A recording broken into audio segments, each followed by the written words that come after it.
So one of the things that I was noticing, just as a pattern, right? This narrative that was actually playing in the back of my mind. And it would come to the surface every so often. And it always shows up as, how do I make money? Now, mind you, money is already flowing in, right? Like when it comes to everything that I'm doing with regards to the somatic guidance, which I'm now in this whole state of like, oh, I like the word somatic attunement. I like playing with words because it feels good to me. And this is exactly what it is.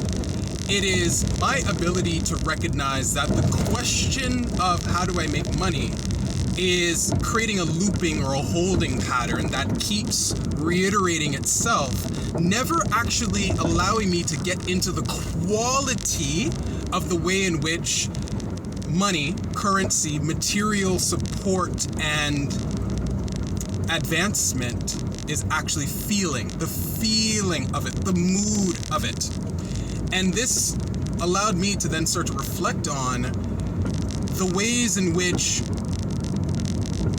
our relationship to pleasure and our ability to actually enjoy has had moments of conditioning. So, for example, and I feel like I've already touched on this on another point in time, where I've said things like, when you're looking at, let's say, the educational system, you can experience pleasure only when you're at recess or when you're at lunch or after school occasionally.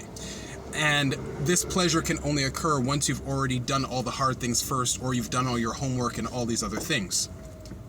So your pleasure is always prefaced upon how much struggle have you met your struggle quota first before you can allow yourself to experience pleasure. Have you met your struggle quota first before you're able to experience pleasure?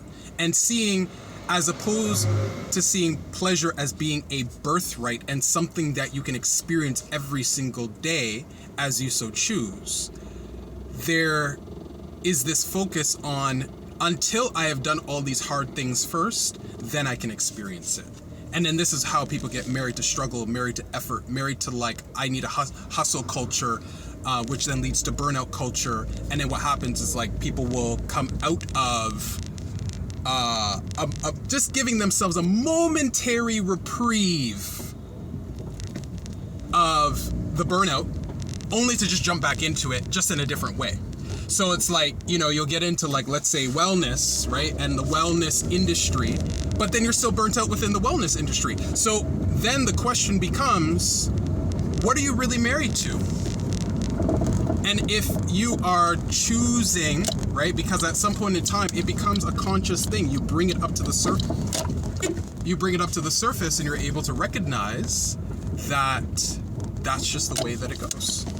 So this is really just a check in space-time with Sage Space. I love it. To really notice what is informing your behavior. Are you driven? Are you fueled by that indwelling feeling of joy and elation and pleasure as a primary principle within your awareness? Or are there other things that are acting as the main fuel sources for why you do what you do? And the beauty of all of this is that you can change. There's nothing necessarily that you have to now accomplish or do before you can change it. You could just change it. And it will require, more often than not, maybe revision and needing to recast certain things and being able to explore it to see, okay, well, can I attune this even more? Can I rarefy this? Can I give this a little je ne sais quoi, a little bit more oomph, you know? This is something that you can give to yourself. And, you know, ultimately, it's really just being able to be in spaces that allow that and encourage it so that you know you can do it at any given time. So trust yourself. It's the best thing that you can offer yourself at any given moment.